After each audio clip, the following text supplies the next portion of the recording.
दोस्तों अब हम लोग को करना क्या है कि डिलीट क्वेरी चलाना है। डिलीट क्वेरी चलाने के लिए सबसे पहले मैंने यहाँ पे बटन ले लिया ग्रिड व्यू के अंदर ही डिलीट नाम का।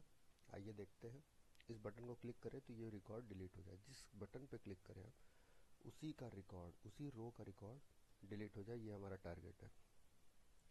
तो सबसे पहले हम लोग कैसे हम लोगों ने किया है उसको देखते हैं। सबसे पहले गाइज हम लोगों ने ये पर्सन इंसर्टेड डेटा भी हम लोगों ने डाल दिया है, जैसा कि आप लोग देख सकते हैं कि आपका किस डेट को ये रिकॉर्ड इंसर्ट हुआ है। और ये पर्सन स्टेटस ये 0, अभी इस पे दोनों फोकस नहीं करना है, बाकी मैं आगे बता दूंगा आपको। तो इन दोनों को ही मैंने ला दिया है। और एक और इवेल बटन ले लिया है मैंने यहाँ पर टेम्पलेट फील्ड के अंदर, आइटम टेम्पलेट के अंदर। और कमांड आर्गुमेंट में दो चीज़ें हमने पास कर दी हैं। कौन कौन सी? एक तो पर्सन आईडी और दूसरा पर्सन इमेज।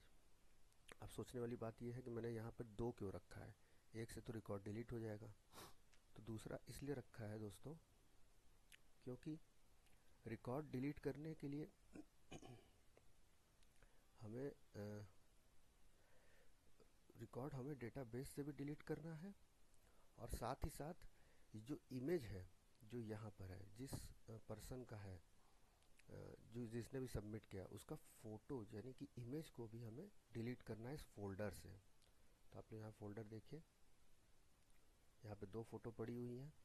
तो डिलीट हमें इस तरीके से करना है कि डेटाबेस से रिकॉर्ड भी डिलीट हो और उसका इमेज भी डिलीट हो इस फोल्डर से, वरना रिकॉर्ड केवल डिलीट होता जाएगा पर्सन आईडी से और ये इमेज यहीं पर स्टोर होता जाएगा, जिसकी वजह से बहुत ज़्यादा डेटा यहाँ पे स्टोर होता जाएगा, एप्लीकेशन की साइज़ बढ़ती रहेगी। इसलिए हम लोग को इमेज भी डिलीट करना है, इसलिए हमने दो ले रखा है यहाँ पे इवेल फंक्शन। तो ये करने के बाद दोस्तों हम लोग को अब सीधे कोड पे आना है। इसका ऑन रो जनरेट करना है हम लोगों को। ग्रिड व्यू के अंदर बटन का ऑन क्लिक जनरेट नहीं होता है दोस्तों, तो इसके लिए यहाँ पे हम लोगों ने देखिए इस बटन पे मैंने ऑन क्लिक जनरेट नहीं किया है। इसके लिए हम लोगों ने मैंने ऑन रो कमांड को इवेंट जनरेट कराया है, और इसी नाम के अंदर हमें डिलीट क्वेरी डिलीट का काम करना है। तो ये देखते हैं कैसे किया है हम लोगों ने। ये देखिए उसका ऑन रो कमांड के अंदर हम लोगों ने डिलीट चलाया है। और डिलीट कैसे चलाया? सबसे पहले ई डॉट कमांड आर्गूमेंट को हम लोगों ने टू स्ट्रिंग कन्वर्ट करके स्प्लिट कर लिया है कॉमा से, और स्टोर करा दिया है स्ट्रिंग एरे में जिसका नाम है ARR। उसके अंदर स्टोर कराने के बाद उसके बाद हम लोगों ने क्वेरी चलाई हुई है वहाँ डेटाबेस से। डेटाबेस में आ जाते हैं, डेटाबेस में आकर के पर्सन डिलीट मैंने फिर @एक्शन पर्सन डिलीट ले लिया है, जिसके अंदर मैंने लिख दिया है delete from TBL person where person ID is equal to @person ID.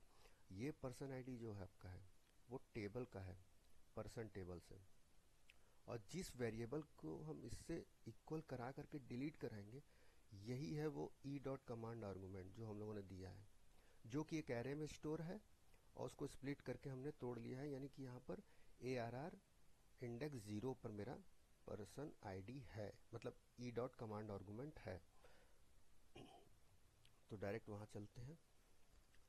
तो यहाँ पे देखिए एक्शन हमने दे दिया है यहाँ पर, और यहाँ पे पर्सन आईडी यही है वो, कि इस @पर्सन आईडी ये क्यों हम लोगों ने लिया है यहाँ पर ऐड विथ वैल्यू, क्योंकि यहाँ पे ARR 0 है। ARR 0 पे क्या है, स्प्लिट से तोड़ा है मैंने, तो दो चीज़ें हैं ARR के अंदर command E dot command argument में।